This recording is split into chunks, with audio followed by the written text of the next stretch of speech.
Hey, what's going on? It's Bill Burr, and it's time for the Thursday afternoon, just before Friday, Monday morning podcast. And I'm just checking in on you. Hola. Bonjour. Bon après-midi, monsieur.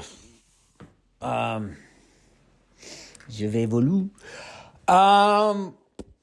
I'm back into my French and I fucking love, dude. I have been listening to French on the fucking radio, and I'm telling you, I always think, like, people always, how'd you learn how to speak English? And they would just, people that move here, also known as immigrants, also known as the enemy of the Republican Party.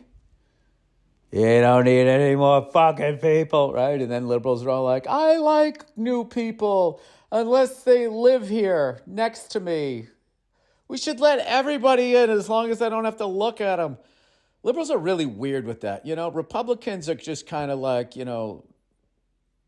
Republicans look at the United States like, when you're going to a concert and you pull up to that parking lot to park, they just have that sign full.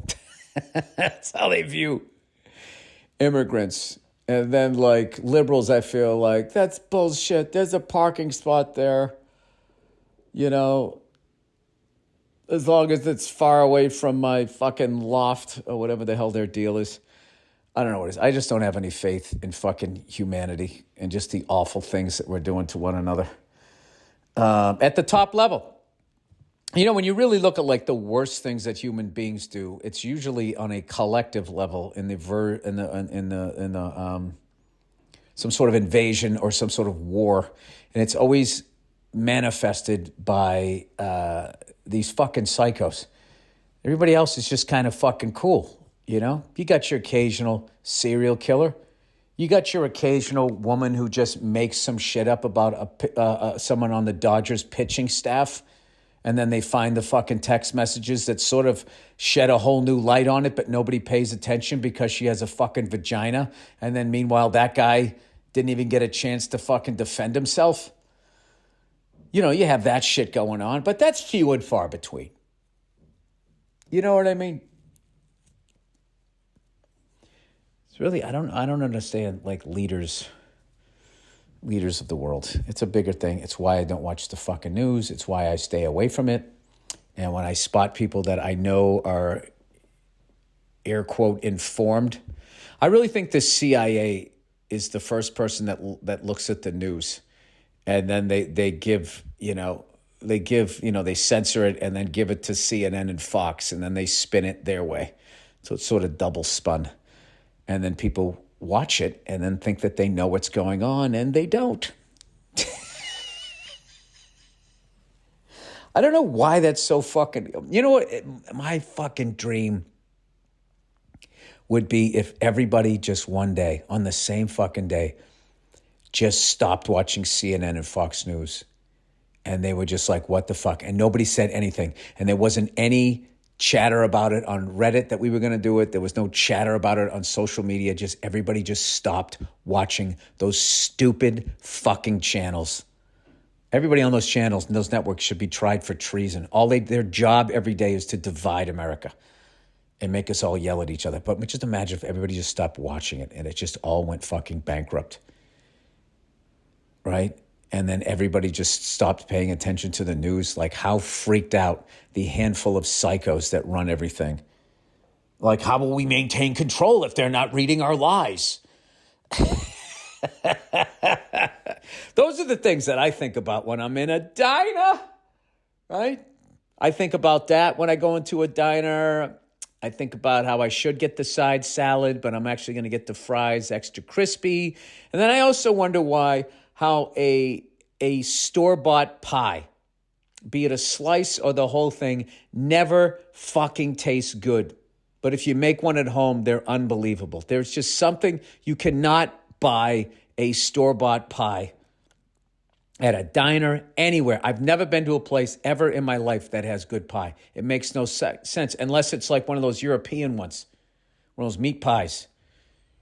Shepherd's pie or some shit like that. Those taste fantastic if you go to the right place. But nowhere in these United States of America have I ever gone out, Because I remember I used to see that there was, True Romance? They were talking about you go see a movie. Was that the movie? You go see the movie, and then afterwards you go to a diner and you get a slice of pie and you talk about it. And I remember that was old Billy Roundball, Let's throw the rock around. I was all about sports. I wasn't into the fucking arts. I didn't know how to write scripts. I didn't know any of that shit. I didn't give a fuck about cinema. I mean, I liked it, but I was more like, I just went to these action fucking movies.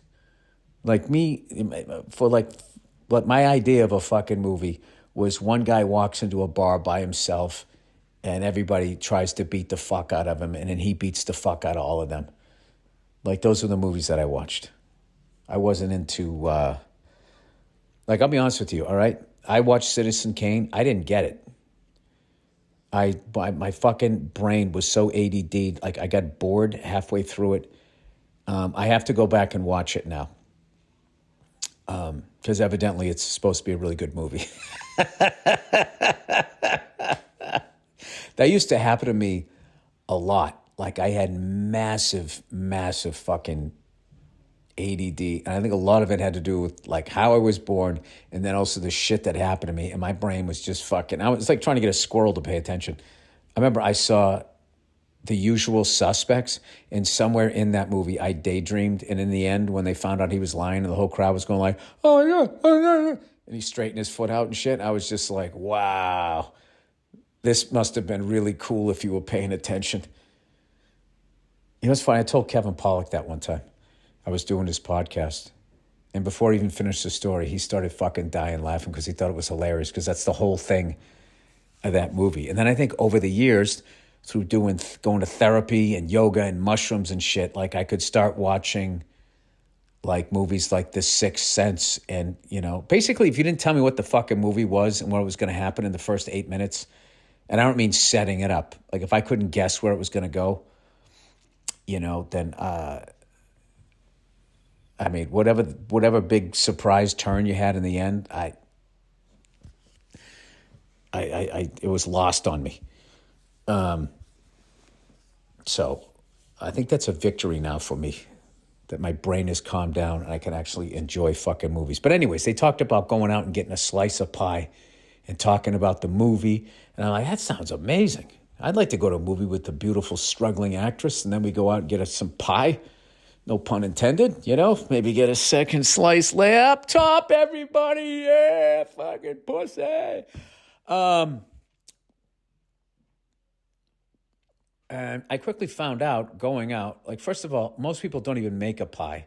They just make those stupid custards. So they have some store-bought horse shit, and then they just put this sugary, almost tastes like air, just a bunch of Cool Whip, and then they put some chocolate shavings on top, and then they're going to sit there and be like, that's a Boston cream pie. It's that isn't. That's a store-bought pie with a whole bunch of fucking whipped cream, is what that is. And it's this doesn't taste like anything.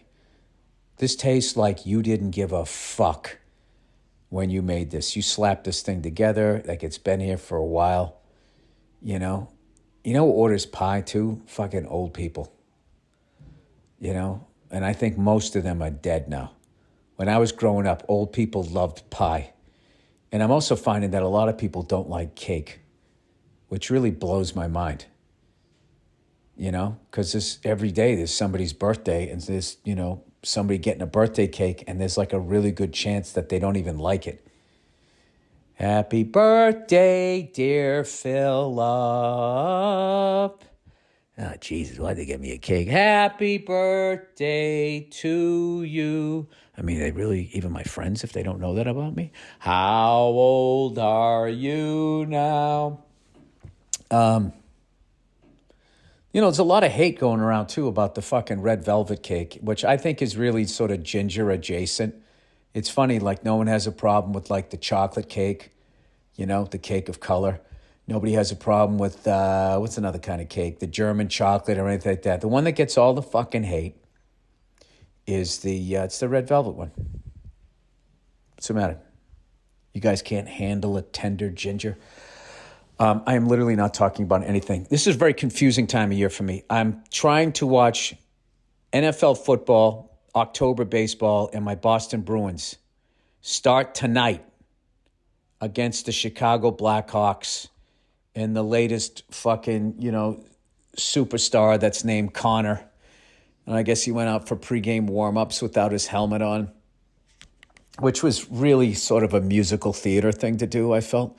I guess he and somebody else got fucking fined $2,500 for not having their helmet on. But I get it. He's 19 years old. He's in Chicago. There's a bunch of hotties in the crowd, He wants them to see, look at me.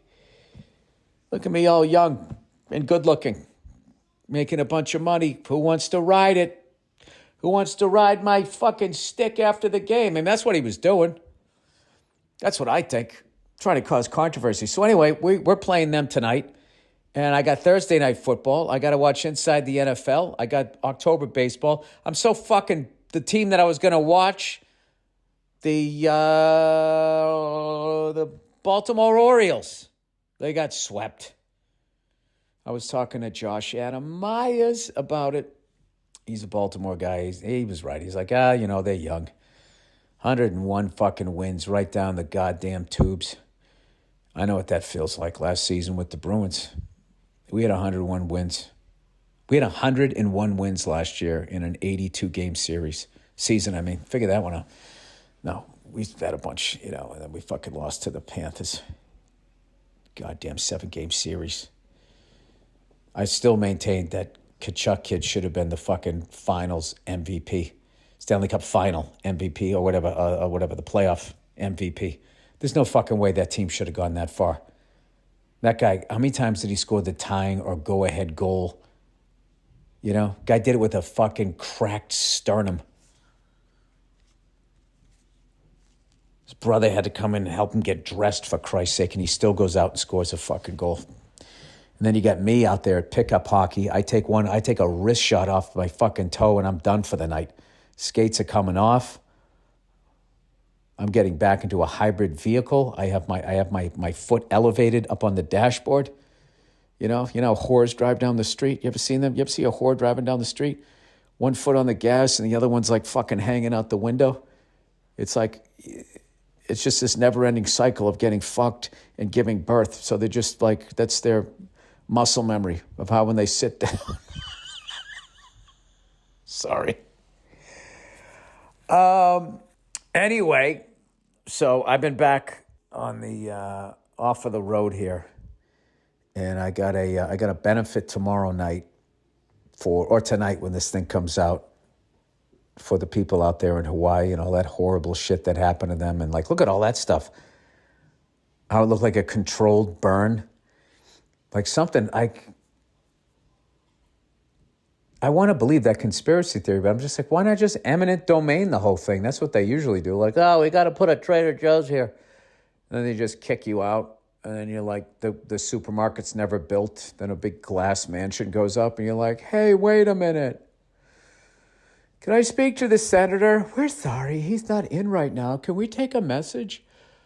So, yeah, Ahmed Ahmed's put something together. So he asked me to do it. So all accolades go to him. He's the one who put it together. So I'll be doing that. But other than that, I've just been hanging out with my kids. I made some pumpkin bread because it's that time of year. Instead of doing popcorn in a movie, this time of year we do pumpkin bread in a movie, which is fantastic. No pie, even though I can make... something? I swear to God, if I ever had to get out of this business, okay, old Billy Pie Face would immediately open. I'd make a couple of fucking pies. That would be it. I'd have a little fucking van. This is how much my life would shrink. Everyone in my life would leave me. All right, everybody leaves me, and then I'm just out there by myself, and I got this van, and I got to pick up the pieces, and I don't know which way to go, and I know what, give the masses what they want. They want a store-bought pie that tastes like it was made at home. You tell me one fucking place that does it. All right, first of all, you got the worst of the worst, like McDonald's. Whatever the fuck they had, it was like they were trying to end the pie's existence. Like how Clear Channel destroyed radio. Like McDonald's with apple pie. They made the Clear Channel version of apple pie. How do you make a flavorless apple pie? And by the way, Do you ever wonder what is in that fucking goo, that filling? They got the apples, but like the other stuff that's in there that's supposed to be like sugar and lemon juice and what else do you fucking... I can't even remember. I haven't made one in so long. What the fuck else did I used to put in? I don't know. It's a really, it's a small little concoction, and that's what you bathe all the apple slices in. I don't know what theirs is, but you know what it is. It's that pink slime that they put in their burgers. They just put sugar in it, and they just inject it into that fucking... It's terrible. You know what kills me? Is I would always get it, hoping to get a good one, and they never tasted good, and I would still fucking get one when I was a kid. And then finally I was just like, this tastes like shit, and it's burning my fucking mouth. And I finally stopped doing it. And I can't even tell you the last time I had one. Like the last time I had one, it looked like a burrito that you deep fried, like a little one. It was like shaped like a fucking blackboard eraser. That was the last time I had one of their apple pies. I don't know. I kind of lost touch with McDonald's a long time ago. When all of a sudden they got out of their wheelhouse where they just started to like, when they had like a salad bar, it's like, just don't do that. You know what that reminded me of is like some of the metal bands that got in right at the end of the fucking heavy metal scene, and then grunge took over, and they were totally like leathered out with eyeliner in like when their 1991 album came out. And then when they did their follow-up in 1993, they were wearing flannels and trying to do the fucking grunge thing. It's like, what the fuck are you doing? I feel like that's what, I don't even know what my fucking point was. Somehow that made me think of that. The switch that they did on the fucking apple pie. It's not going to be a triangle. It's going to be shaped like a fucking log. It's going to look like what your body wants to do. Just shit this thing out. I'll tell you the only band I ever saw that did sort of the glam metal thing and then sort of went into grunge and then found their own way. I don't even think they found their own way. I don't think it was grunge, but it was Pantera. Pantera early on, was doing like the fucking glam thing. And I'm so glad that they didn't, because Vinnie Paul, one of my favorite drummers ever, just one of the tightest bands ever. And that guy had the sickest fucking groove. And he's also a fucking great guy. He was also a great guy. I met him a couple times. He would come out to the comedy clubs. But like, you don't want to see that guy in makeup. You know what I mean? It just was not a good fucking look. He looks in makeup. He looked when he was in his 20s. He looked like what Kiss looks like now in makeup, when they're a little older and a little fatter. I guess I got to do some reads here. But anyway, Vinnie Paul, man, fucking amazing goddamn drummer. I guess they're back out. What's left of Pantera, which is Rex Brown and Phil are out there. I got to go see them. I should have seen him back in the day. I never did. I got to be honest with you, dude. I'm just too fucking old. And I sit there and I watch these fucking goddamn, like cell phone footage of sporting events now. And I'm watching teams scoring touchdowns and then grown men like pelvic pumping right in front of some guy's face that's for like the other team. Like, I think I'm just old now because some of my buddies are going like, dude, I would never go to a sporting event. These fans are fucking animals now. And it's like, I actually think they're not as bad because there is cell phone cameras everywhere. There's only so much behavior. I mean, there's always going to be fights, but like, I think our behavior was we were way, way, way more overserved when I was a kid. And I just think that, at least I was, I remember that. I just think like when you just get fucking old. You know what it is? You get old, and if you have a house and you have a nice TV, you're just like, why the fuck would I go? If you're a man of a particular age and you have a nice flat screen fucking TV, and you can hit pause and go out and smoke a cigar and come back, and I don't have to listen to people fucking screaming and yelling and getting into fights. And then that's another fucking first down, screaming in my fuck. That's another thing. It's just too fucking loud. Like, I actually think a lot of rock concerts now are quieter than like an NFL game or like a Vegas Knights game. I'm just too fucking old to go to that shit. Or that Lakers game I went to earlier this year where the DJ literally played the whole fucking game. Yeah, I really am. I'm Billy Oldman. You know, that Sphere thing, I have no fucking desire to go see that and stand there with a bunch of people with their cell phones out the whole fucking show. Have you seen the videos of those things? Everybody has their fucking thing out. Nobody is filming the band. And then everybody's just looking at the ceiling going, oh my God, dude, oh my God, what the fuck? It's like the whole time. And Bono's down there trying to save the world and no one's listening to him. See the something, fucking something. Never the biggest U2 fan. Radio, more. Da-da-dee-ba-ba-da, and I wait. I actually, I always kind of like U2, but then he had this bit he was doing where he was bringing guys' girlfriends out of the crowd, and he was like singing to them and spooning with them. And right there, just as a man, you should be allowed to go on stage and beat the shit out of him. And as security, be like, all right, listen, we're here for psychos. What you're doing with this man's girlfriend in front of him and everybody else, like you should be getting this. This is a natural response. This person is not a psycho. I was on Instagram and somebody was saying that this guy came out and he said to the crowd, tonight, you guys are all my girlfriends. And the women all go nuts. And you stand there as like a guy like, dude, what the fuck? Don't do that passive aggressive shit. Fuck you. And your fucking music.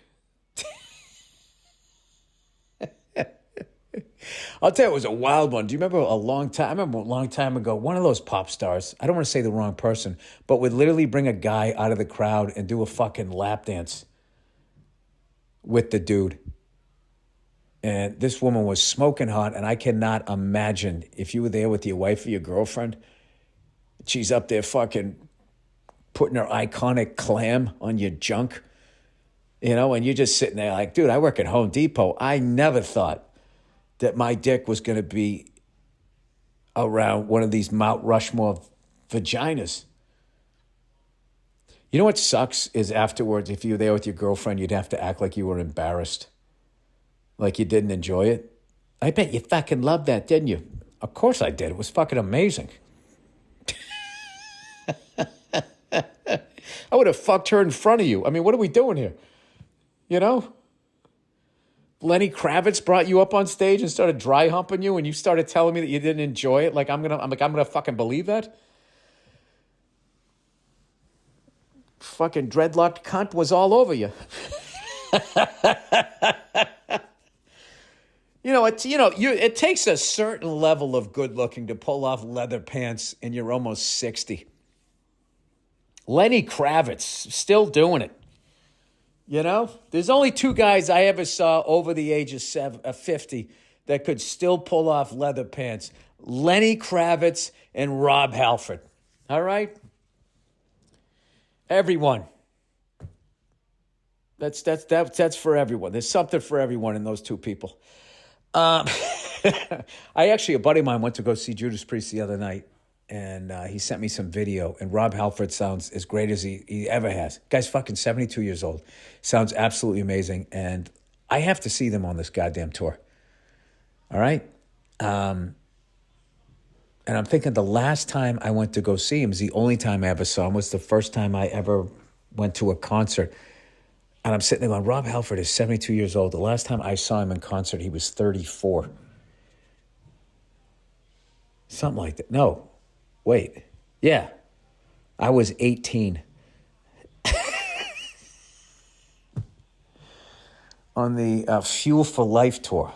All right, let me do a little read here. AC/DC's coming back out. I got to catch them because, it's a lot of these people, you don't know if this is their last time fucking out. I'm not saying they're going to die, but they might also be like, why don't I just go out, make money one more time, and fucking chill? I've been around the world 1,000 fucking times. Do I really need to do it 1,001? I don't think so. All right, here we go. All right, I got a little fucking read here. Oh, look who it is, everybody. It's old Zip Recruiter. Right now, I'd like to give a shout out to all those people whose job it is to hire, from the small business owners growing their team to the HR directors hiring hundreds across the nation. You have one of the toughest jobs there is. All right, let's not fucking it's a pain in the ass. All right. I don't think I want to be drilling for oil, be one of those guys that's just covered in oil connecting those pipes. I think I'd rather be sitting there going like, God, how do I get somebody to work the break room? But what if I were to tell you that there's something that can make your whole hiring process faster and easier? Yes, it's ZipRecruiter. And right now, you can try it for free at ZipRecruiter.com/Burr. Instead of you doing all the work for the hiring and all of that bullstein shit, you just leave it up to Zip. Let them do the work for you. Once you post your job on Zip, it sends it to 100 plus job sites so you reach more of the right people. ZipRecruiter's powerful technology scans thousands of resumes for you to identify people whose skills and experience match your job. Hiring heroes. Let ZipRecruiter make your job easier. 4 to 5 employers who post on Zip. Get a quality candidate within the first day. See for yourself. Go to this exclusive web address to try ZipRecruiter for free. That's ZipRecruiter.com/Burr. Again, that's ZipRecruiter.com/Burr. Spell out Burr. B-U-R-R. ZipRecruiter. The smartest way to hire. All right. Well, that's going to be the podcast for today. Here we go, Bruins. Here we go. I'm excited. We got James Van Riemsdyk, however the fuck you say it, from the Flyers. He's on our first line with Pasternak. I think DeBrusk is up on our first line. Then we got Charlie Coyle, Brad Marchand. Maybe that has DeBrusk on that line. And then we got that kid there that was killing it on the third line. We got Luch on the fourth line. I think we're going to be all right. I think we're going to surprise some people. I got to be honest with you. The work that we did here, considering Patrice Bergeron and David Krejci retired, that was like, I think, other than Brad Marchand might be the last guy left from our 2011 Stanley Cup team. So, I don't know.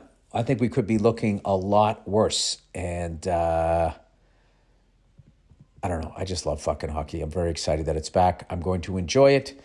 And that is it. Anyway, have a great weekend, you cunts. And I will talk to you on Monday. Enjoy the music. And then we have a bonus episode of the Thursday afternoon, just before Friday, Monday morning podcast after the music. Hey, what's going on? It's Bill Burr, and it's time for the Monday morning podcast for Monday.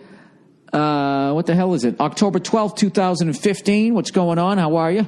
I'm recording this Sunday because as you're listening to this, unless I post it tonight, or who's kidding who, my podcast guy posted because I don't know how to do it. I got some acting work Monday and Tuesday.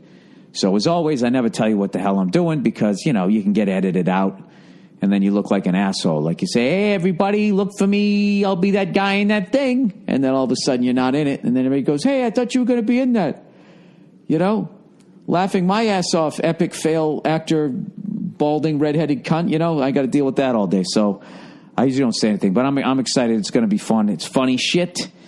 And so that's what I got to do over the next couple of days. But so it's football Sunday. I'm recording this right as the Patriots and Cowboys game just ended. I'm not going to gloat. I know that was a banged up Cowboys team. Come on. I think the last play of the game when your receiver beat our cornerback and the ball still sailed like 8 feet over his fucking head. I felt bad for that. Was it number 83? I don't know who he is, so I know he needs those stats. They all need the stats. That's how they make their money. The end of the season when they're their sports agent comes in. Hey, I mean, the guy, I mean, not for nothing, the guy, he had fucking 17 touchdowns. So after 16, that means he fucking makes an extra $400,000. So if this guy comes up one short, you think he's not going to be thinking about that? You know, when they have the Cowboys Christmas party and they don't make the playoffs, you don't think 83 is going to be staring at that fucking that radio contest winner that they had at quarterback? I shouldn't talk shit about him. You know, I don't know anything about him either. But that play really made me laugh because after the ball goes over 83's head, I think that's his number, right? You see him yelling at the corner, and the corner's kind of laughing back at him. And you know he was going like, I fucking beat you again. I should have had fucking 150 yards on you if this guy could fucking throw it to me. And the other guy doesn't give a shit because he knows in the end, right, it's just going to show up on the stat sheet. Who gives a shit? So, anyways, so, you know, I felt bad for the Cowboys. You know what I mean? Snake bitten. They just fucking snake bitten. They look like they were going to be good. Tony Romo gets hurt. All that bullshit, you know. But I do think on one level it was justice by the football gods that the Patriots, who some people were suggesting, you know, if the Brady suspension went through, could have been 0-4, 1-3, 2-2, that we're actually 4-0. I think that means the football gods know that Tom Brady did not cheat. Okay? Oh, you guys can fucking roll your eyes and shake your heads all you want. You know what the greatest thing about it is I can't hear you right now. You ever think about that? I can't hear you, but you can hear me. So you have to listen to this shit. All right? You don't have to, but I know if you're listening to this shit right now, you're probably doing something you don't want to be doing, and you need to be distracted. So all you can do is sit there and hope that maybe it's going to get better. Or you could fast forward through it. Because I'm going to tell you right now, I'm going to talk about this for another 2 or 3 minutes. So you might want to jump ahead. You know? If you're a fucking... Who's the big crybaby? If you're a Colts fan, you know, it sucks that Andrew Luck is hurt, man. I want to go in there, and I want the Patriots. That guy just said, I want to go in there. Ah, fuck, somebody's at the door. Hold on a second. Hold on, hang on. All right, I'm back. Cleo, get over there and lay down. This is what happens when you got a crazy pit bull. You got to make sure you... Wait. You got to close all the fucking doors so you don't eat anybody. Lay down, buddy. Lay down, buddy. All right, sorry, I'm back. Dog's crazy, man. Dog is awesome, but she's only awesome to like 7 people, and everybody else. Look at her right now. She's sitting in her bed with her ears up. You know what I mean? Listening intently, totally locked in that terrier gene. Cleo, still not looking. Let's see how loud I have to say her name. Cleo. There we go. Relax. Stand down. Anyways, like I said, I want to go in there. I want to go into Indianapolis, and I want to sit there and eat a fucking sausage king because I watch athletes play at a professional level. No, I was saying I wanted to see the Patriots, you know, go in and play the Colts at full fucking strength. If we go in next week, okay, and if we win, God willing. You know, Andrew Luck's not 100%, so I'm not going to gloat about that one. I hate when fucking people do that shit. You know what I mean? So, but what a week on the NFL. There were so many games, those 1 o'clock games that I just thought were over. You know, all right, Browns are getting their ass kicked. Seattle's killing fucking Cincinnati. There was one other one in there. Cincinnati came back. The Browns came back. Who else came back? There was like 3 fucking games in the beginning. Ah, Christ, I can't. Oh, the Bills. The Bills ended up coming back, too. I was watching that game. You know, Titans are young. They don't know how to close out a team yet. But I'm always watching Rex Ryan, man. I like the way that guy coaches. And it's funny to see him lose. Nobody takes off a fucking headset when he loses like him. He's always good for a couple of curses. Fucking shit. He tears the fucking thing off. But... yeah, so anyways, I actually totally got off track. So I was talking about, like, I literally think that, not to make excuses for how dumb I am, but I really think there's something wrong with the way my brain is wired, the way when I visually look at something and try and process it. And this fucking flyer, it didn't have, you know, the thing was the show was down at the Shrine Auditorium or something like that, which I found out Led Zeppelin actually played at. I was not in that theater, obviously. I was in basically the hallway area that led to the arena, that the theater, I should say, that Zeppelin played in. And anyways, but I noticed the flyer, it completely fucked me up. Because there was shows from basically like 3 p.m. to 12 midnight. So when they listed the shows, for some reason they started at 12 midnight and they went backwards. And then the block that I was in was basically Largo Comics with Veruca Salt's band. Was actually the band that you got to play with, which is fucking awesome, right?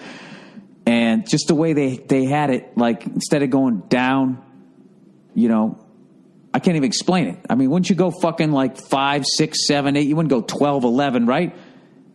But if I had any sort of like learning, like visual ability, I would have just looked at it.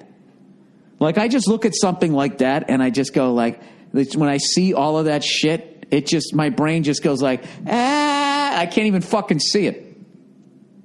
Totally turns my brain to mush. And all I saw was Largo. So my dumbass drives to Largo. Now, obviously, most of you don't live out here. So Largo is basically, without traffic, is about 20, 25 minutes away from the Shrine Auditorium. So there's always traffic here. So it was a colossal fuck up on my part. And of course, I didn't bring I had the parking passes and the wristband. I had all of that laid out, ready to go. And my brain kept saying for days and days and days, going, make sure you have that. Make sure you have that. And as I was getting ready to leave, I saw it on the desk. I'm like, oh, yeah, that thing. And then I fucking go to get my keys, and then I walk out the door without the parking pass, without the wristband, driving to Largo, the exact opposite direction when I'm supposed to go to the other fucking place. It was an absolute shit show. And I really, on the way over, I can't bring myself to say it because I've always said that it's just an excuse. But I would just say there's something fucked up with the way my brain is wired. Because my whole life, it's like I don't think I'm dumb, but I continue to do dumb shit. So at the end of the day, right, it's the results. That's like saying I'm a good quarterback, but I keep losing the game, right? So at the end of the day, yeah, you suck as a quarterback. So I would love to hear, considering I'm not a doctor, obviously, I'd like to hear your guys' analysis, because that's what this whole fucking internet thing is about. The internet is about people who have absolutely zero qualification just chiming in with their opinion, just going on and fuck. That's what this podcast is. I haven't looked up any of that. I don't fucking know anything, right? So anyway, I drive over to the venue. And it's a fucking gigantic place. It's one of those places when they bring you into it, you don't even know what it looks like. It's so fucking big. I came in from like the parking structure, and I get in, and I'm walking by, and there's the open area that I'm going to be on, that stage, and then I walk by, and then I go by the theater that evidently Led Zeppelin played at, and Reggie Watts is on stage, of course, crushing it. I went upstairs. I met the people in the band. And then they basically just fucking ran through If You Want Blood, and I sat there air drumming. And that's one of those songs that fades out. So the big thing was like, all right, how the fuck are we going to end this song? And they were like, all right, let's do it. So then when I came back downstairs, I'm walking by that. It was this weird thing when you walked behind the theater where the guy was on stage. I can't even explain it. So this time when I go down, Reggie is finishing up. I walk in, go out into this hall fucking area, and then we're in the basically the giant open area that looks like a giant mall after the apocalypse. There was an upper deck, but there was no stores, and it wasn't really well lit. And so anyways, the show starts. Greg Barron kills. Tig Notaro's killing, so I'm thinking everybody's killing. I got to get my shit together. So when I walked into the other area to get my head together, I looked, and Super Dave Osborne was on stage where Reggie was just on stage.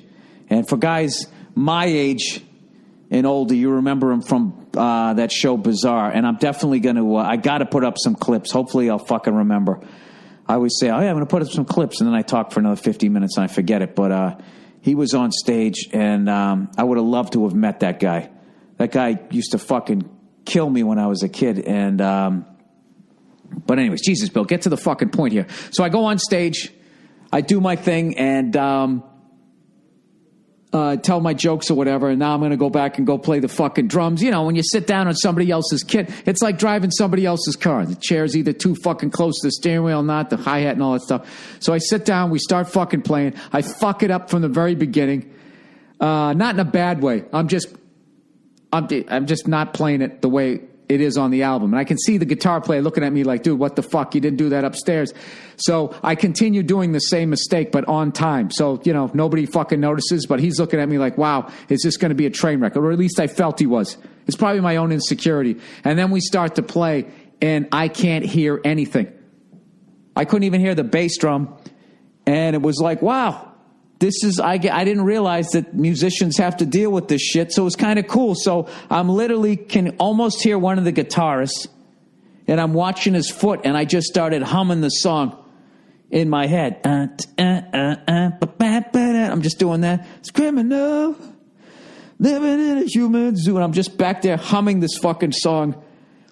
But it was great. They kept turning around looking at me when we were going into the verse, so it ended up going great, but the highlight of it, other than getting to play with Farouk Assault, which is fucking shit, they totally rocked the whole fucking night, right? I was, at one point, I looked up at the crowd, because that was one of my goals. Just like with stand-up. Like, I had to be like, I'm taking the mic out of the mic stand. I'm baby-stepping this thing with every once in a while playing drums, right? I actually was trying to look up at the crowd more. So at one point, I'm looking up to the crowd as I'm humming the song, because I can barely hear people. I saw this woman in the crowd, and she was standing there. She wasn't moving at all, wasn't tapping her toes, wasn't fucking nodding her head, nothing. And she had this blank stare, but she wasn't looking at anybody. She was just sort of daydreaming, standing right in the front. She was like the poster child for like being completely disconnected to anything that was going on stage. And when I saw her, the old me, that would have crushed me, because I was so self-conscious about my playing. But when I saw her, I actually looked down. I just looked down and I started laughing. And I didn't think about it until I was driving away when I was critiquing the shit out of everything I did. I was actually driving away, and I took that. That was my victory on that one, was that she clearly was not into it, and it didn't rattle me. It actually made me laugh, and I was able to find the humor in that. And I was talking to another comic about it, and I feel like that's the difference between a performer that stays doing it and somebody who just after a while just quits. I'm not saying one person is better than another, but in order to fucking do any sort of performing, you have to find the humor in bombing, or you're fucked. You have to be able to look at somebody as you're trying your fucking hardest, and they're just sitting there like, I mean, dude, she was thinking about next Wednesday or some shit, or something from her childhood. Like, she was that far into daydreaming. It was fucking brutal. And you got to be able to look at that and just be like, what I'm doing right now made her do that. You know? Like, that's how bad I am right now. So whatever. I was able to shake it off. You know, it's hopefully the Cowboys will be able to shake off today's loss. Right? There, did I bring it back? Speaking of losing, my Boston Bruins, my beloved, here we go, Bruins, here we go, are, they're 0-2. Now, we got shellacked by Winnipeg. We played good for a period and a half, you know? But then again, you know, the game is 3 periods. But whatever, it's a brand new fucking team. We got rid of everybody. They got to figure out how they're going to gel, right? So I'm not freaking out yet. And I don't have any, you know, ridiculous expectations, especially of our coach, Claude Julien. And I already heard one guy go after we lost to Montreal. He goes, you know, is it time to shorten up the leash on Claude Julien? It's like, why would you do that? Does he suddenly not understand the game of hockey? Why would you blame the fact that they're 0-2 on him? This guy coached the team when he had the players to winning a fucking Stanley Cup. That was only 4 years ago. It's not like it was 40 years ago. The game hasn't passed the dude by. Okay? In that time, we lost Tyler Seguin, Johnny Boychuk, Dougie Hamilton, and Lucic, the face of our franchise. It's a whole new fucking team. When he had those guys, most of those guys, I don't think Dougie was on the 2011 team yet. I can't remember. He won a cup. So I don't think, if you're going to bitch when they're trying to redo the whole fucking team after 2 losses, if you got to bitch about anybody, you got to bitch about our new GM, Don Sweeney. That's the guy who should be taking the heat, not the fucking coach. You know who would say shit like that? Dan Shaughnessy. Dan Shaughnessy would say shit like that because the man doesn't watch hockey. So anyways, I actually saw a lot of positives in the yet another loss to the Canadians, the hated Canadians. So many new I didn't get to watch the Winnipeg game, but Joe Bartnick from Puck Off podcast told me that Winnipeg is a force and that there's no fucking shame in losing to them. And, they're loaded, which is fucking annoying to me. It's like, well, how are they loaded? How are they under the salary cap and they're fucking loaded? I don't understand. How do they got more money than us? They're in fucking Winnipeg. I've been to Winnipeg. All right? I don't know what the fuck you do out there, but somehow they got more money than us. Why? Because they're always digging a new fucking canal for a mall because it's too cold to be outside? Maybe is that what it is? I don't fucking know. But anyways, I saw some positive shit. Jesus Christ, we had like 7 penalties. And to all you Canadian fans out there, I'll admit we were guilty of all of them. I didn't have a problem with any of the calls, even the 5-minute one that Spooner took, right? That gave him the game misconduct. I didn't have a problem with any of those. Carey Price looked fucking great. And but, other than the first penalty kill, which we looked like a beer league team, we killed off all those, including a 5-minute major. At one point, we were what's his face? Good Lord, Bill, what is wrong with your brain right now? Brad Marchand, Jesus Christ, he took a penalty. We actually had a 5-on-3. They had a 5-on-3 for a minute. We still killed that. We had a goal called back. I didn't have a problem with that either. We were literally laying on the dude's mask. But I don't know. I didn't think we were bad.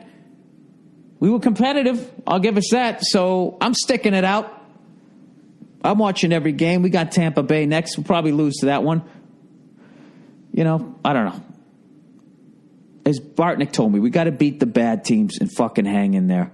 And who knows? We've gotten rid of everybody. I got to think that we have some salary cap money left over that maybe we can pick somebody up or something. I don't fucking know. I don't know what they're doing, but don't blame the fucking coach. For the love of God. We don't even have Chara. Chara's out right now. But I like that number 39 kid that we got from the Ducks. That, how do you say his name? Matt Bolesky or whatever. He looks good. Pasternak is going to be great. I think we got some shit. Got some shit, right? Krejci's healthy.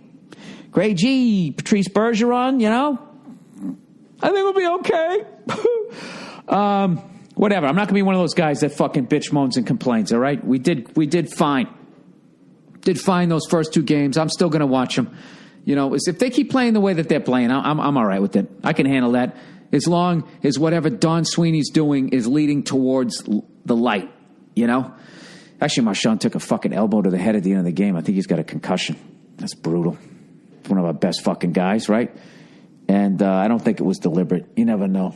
But I just think the guy was so much taller than him. He was just trying to do the contact thing. You see this, people? This is like actually seeing both sides of it. I did that with the Patriots. I'm doing it with the Bruins, right? I am being a model sports fan right now. You like that? You probably don't, because it's probably not as funny. You really want me to fucking go off on some shit. Is that what you want? I'll tell you what I'm going to go off on. Like, I actually, I felt bad for McDonald's. First of all, this whole excitement that they're trying to create about the fact that they're serving breakfast all day.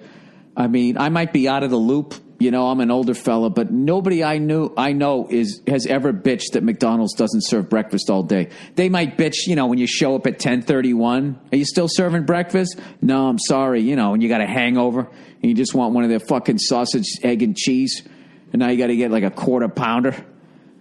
You know, something about the eggs. You know, I got to eat some eggs in there, a little bit of biscuit, right? I can see that, and I can see them. Hey, from now on, we're going to be serving breakfast until 11 a.m. That would have been fine.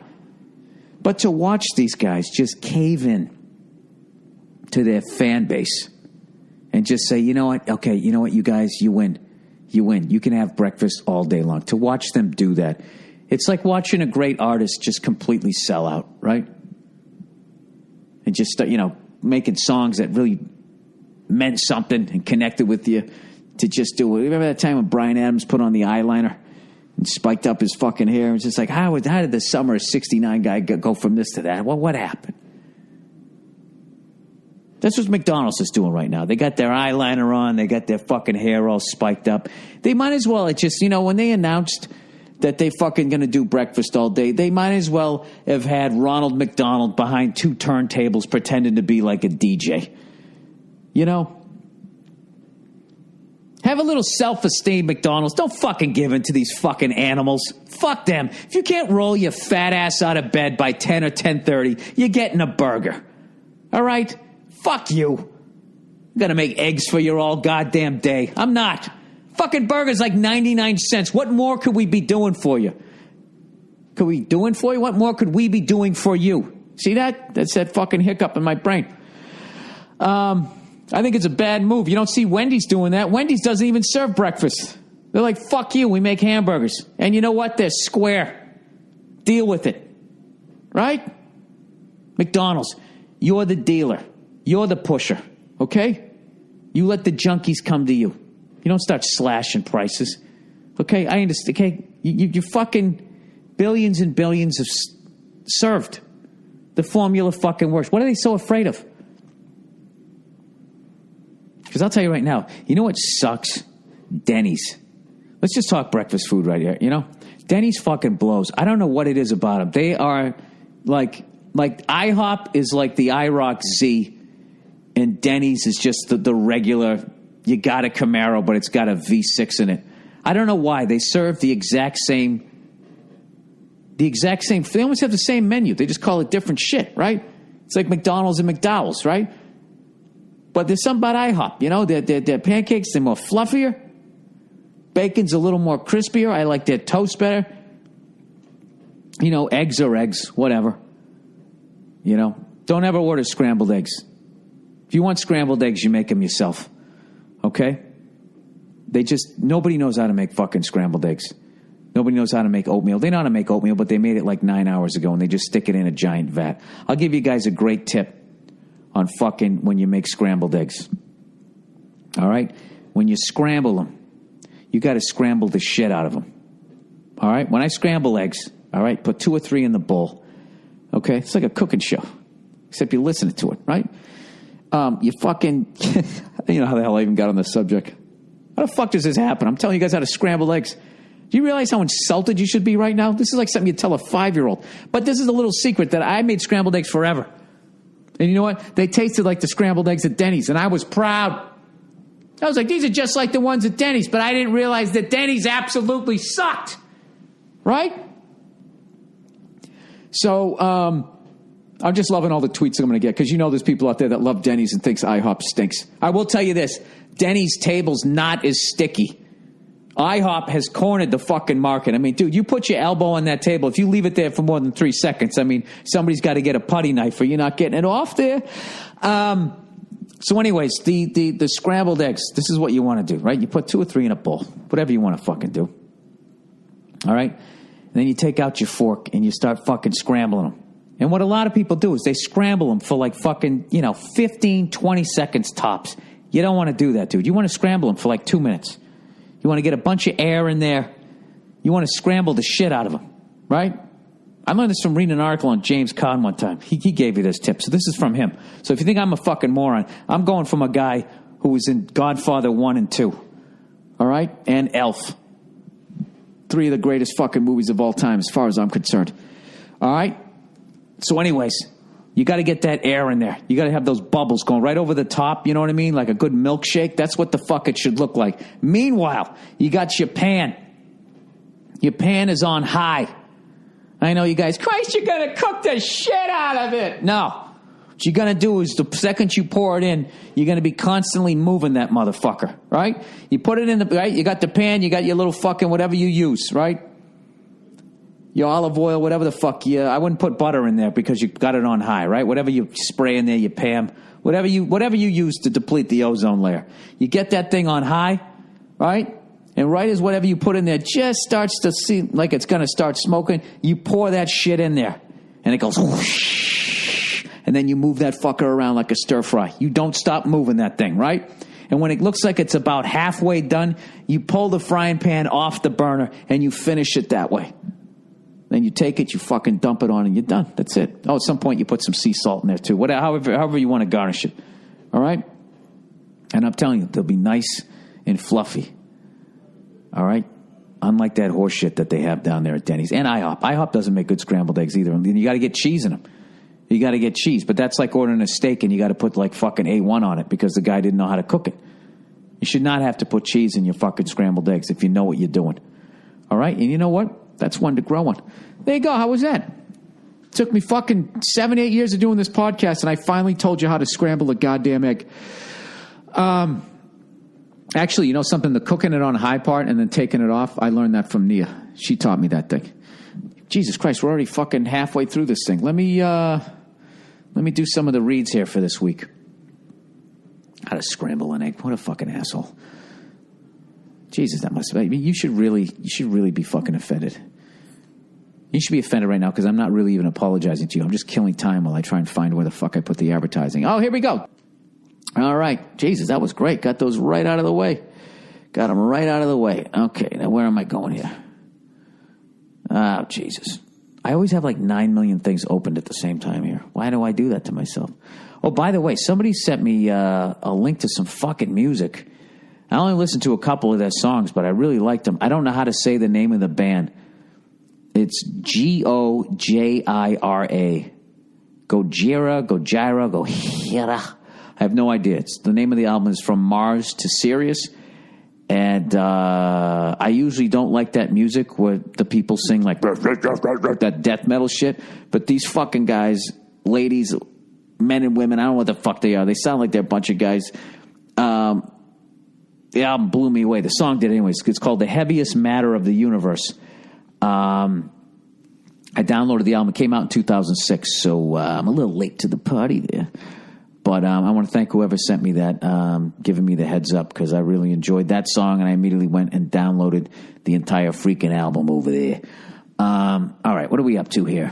34 minutes. All right, I'm going to do a couple more, Cleo, and then I'm going to do the questions, and then we're going to get out of here, all right? That doesn't mean you need to come over here. All right, thank you.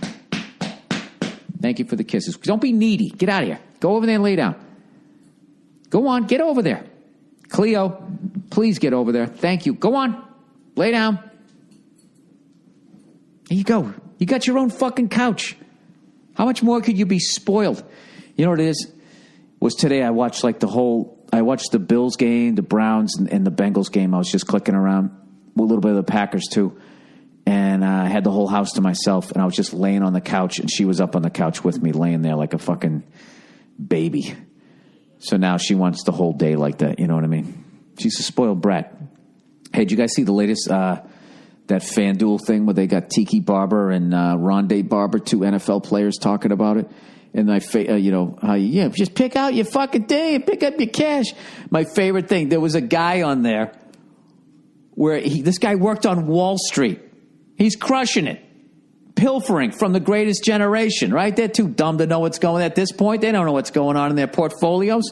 Stealing from old people. Stealing from young people. Licensed to steal. The man is on Wall Street. There's nobody watching these cunts. Every once in a while, they throw a celebrity chef in jail to make it look like they're actually paying attention. This guy was on fucking Easy Street. And for some dumb reason, according to this infomercial, he just decides out of the fucking blue to quit his job and try to win $1 million on FanDuel. I love that. Like, you just can't try that on the weekend. You got to sit there and stare at fucking stats. 7 days of fucking for 6 days before you make your picks. So long story short, the guy goes out. He's in the infomercial, so you know he's not going to lose. And you know what? He goes out and he wins. He wins $1 million. And you know what he does? You know what he does? Fuckhead that he is. You know what he does? True romance. He fucking quits his job. I'm supposed to believe that this guy that works on Wall Street quit his fucking 6-figure job on Wall Street to make $1 million. And I know some of you fucking, peons on Wall Street are going to be like, oh, I just started. I only make $30,000 a year. I don't give a fuck about you there, baby face, 2 whiskers. I don't give a fuck about you. All right, you sociopath, you're going to work your way up. This guy was like my age, and he was almost as bald as I am. All right, so if he's still on Wall Street, he's making money. All right, he's got a fucking, a goddamn ulcer in his stomach. Okay, so I know this guy's making money. So whatever. I don't even know. I don't even know if he fucking works on Wall Street. What the fuck do I know? So anyways, he says that he quit his job after he made the $1 million. He quit his job.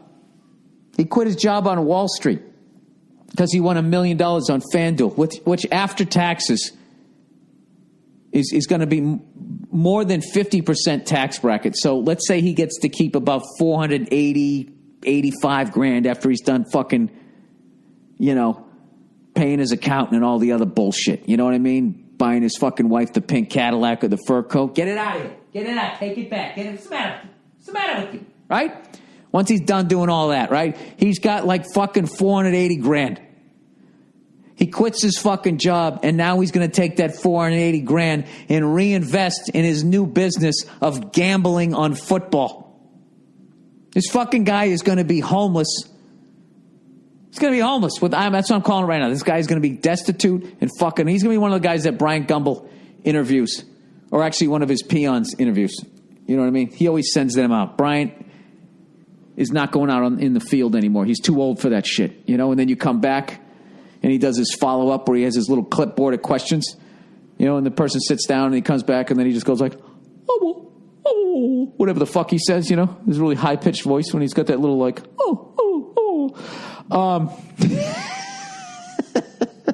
they're going to interview this fucking guy. He's going to sit there, when Bryant interviews somebody and he just thinks that they're the dumbest fuck on the planet. He does not. He wears his emotions not on his sleeve. He wears them right on his fucking face. I never understood that. Why is it your sleeve? Nobody looks at your sleeve when you're talking. I don't get what that means. I've never understood it, nor did I ever look it up. Considering I got a goddamn laptop right here. Why don't I look it up? Come on, window, move for me. We got 2 defensemen on the Bruins right now. Last name Miller. Dude, what fucking Miller you talking about? Well, there's fucking 2 of them. They're both defensemen, Colin and fucking Kevin. Same names as my cousins. Hey, did anybody watch the Gas Monkey Garage where they did that fucking 78 Olds Cutlass? What a fucking great car. I'm not the biggest fan of lowriders, but those paint jobs are fucking ridiculous. I think they look cool as shit, but I like going fast more than just fucking cruising around. But the 78 Olds Cutlass, man, is fucking. Those were the cars, man. When I was a kid, man, from the late 70s to like 85, the Olds Cutlass, the Chevy Monte Carlo, and the Buick Regal. They were basically all the same body type. And I thought that those were the best looking stock cars too, right? Harry Gant, the Skull Bandit, Cale Yarborough, Darrell Waltrip. Right? Back when what's-his-face, Dale Earnhardt, rest his soul, used to drive the Wrangler, the blue and yellow Wrangler. He'd get out there, and we get sideways, right? They all had Olds, they had Cutlasses, Monte Carlos. I think Harry Gant had the fucking, I think he had a Grand Prix that had that fucking, the rear window was just straight. Wasn't even trying to be aerodynamic. Just chopped it right down the back. Those things were fucking badass cars, man. Those 2-door coupes with that ridiculous fucking interior, that totally cheesy, where it all goes into the button, that plush interior. Those fucking cars were the shit. So they redid one. You know what kills me? The fucking Gas Monkey season is already over. 10 episodes. How the fuck does it go by that quick? That was a brutal season for me, everybody. Brutal season. It went by in fucking 2 seconds, and KC left the show. I don't know. I wish that they had let him do more shit like I love when he did the lace top and when he was trying to do the lowrider stuff. He was talking about how when they put so many layers of paint on it that it looks like you can actually, after a while, it creates the illusion you feel like you can actually reach down into it. How fucking killer is that? And just watching how I don't know, I have such a fucking respect for that. And they did so many cool projects this year where they try to do something different. They did the old Caddy. They did a lowrider. They got that Ford GT. Such a great fucking season. And I don't know, that show's the best, man. It just went by too fucking fast. Now what am I going to do, right? I had the same level of depression when like a fucking sports season ends. When they're like, tune in next week for the final episode of this season's Gas Monkey Garage. I was like, what the fuck are you talking about? They just started. Probably because I binged watched like 5 of them because I was on the road. But whatever. What the fuck am I talking about? Oh, wearing your emotions on your sleeve. Hey, guys, I'm getting better at that, huh? I usually go off on a tangent. I never come back. Wearing his... Oh, fuck that. Fuck his or her. Wearing emotions, I'm typing with just my index finger, on sleeve. Definition? Meaning. No. Origin. That's what I want. The origin. Origin of wearing your heart on your sleeve. Oh, that's how you say it, not your emotions. Come on. Load, please. Advertising. Oh, look at that pretty girl with her lotions. Healthy looking skin starts here with Eucerin. Continue our site. That was it. I just had to look at her. Oh, she was nice to look at. The origins of wearing your heart on your sleeve. All right, here we go. It was during the Roman Empire that St. Valentine is said to have left a note to his jailer's daughter. Oh, Jesus, how much was she trying to fucking piss off her dad by fucking one of the inmates, huh? From your Valentine, before his execution on February 14th. Today, thanks to St. Valentine, cards expressing one's heartfelt emotions, a.k.a. Valentines, are given to that special someone. To defer to the classic idiom, it's a day to wear your heart on your sleeve. Was there an explanation in there? You started with the story, and then you just deferred, which completely fucked me up. We use the phrase casually to mean exposing our true emotions, making ourselves vulnerable, and letting it all hang out. The phrase is so pervasive that from Ringo Starr to Eminem to Carrie Underwood, those words have turned into... Dude, are you trying to stretch this out any longer? This could have been one fucking paragraph. Wearing your heart on a sleeve. Oh, here we go. But what kind of sleeve? And why on a sleeve? I swear to God, I'm reading the copy. And not pants or legs and around your neck. There's no clear answer. You fucking asshole. But you fucking dick. That's why you were stretching it out. Because if you just wrote, I don't know, I wouldn't have clicked on your site. All right, we got to see it through, people. I'm sorry. There's no clear answer, but many legends attempt to get at the heart of the matter. Now you're going to go into a pun after you tell me this is such a fucking train wreck. I can't stop. It may explain the source of the saying. The 3 most popular are, in the Middle Ages, Emperor Claudius II believed unattached men made better soldiers, so he declared marriage illegal. As a concession, he encouraged temporary coupling. Once a year during a Roman festival honoring Juno, men drew names to determine who would be their lady friend for the coming year. Once established, the man would wear a name on his sleeve for the rest of the festival. Jesus Christ, did the woman have any say? No, she's just a common hooah. Janet Rossi is a hooah. Around that same time, it's speculated when a knight performed in a jousting match in the king's court, he dedicated his performance to a woman of the court by tying something of hers like a handkerchief around his arm. He let the court know the match would defend the honor of that woman. Or we can credit Shakespeare, and I'm not reading this Shakespeare. Oh, you want to hear me read Shakespeare? Where may, okay. Iago. It is sure as you are Roderigo, were I the Moor, I would not be Iago. Well, I'm glad you cleared that up, Billy. This is right here why I flunked all this shit. In following him, I follow but my... dude, fuck you.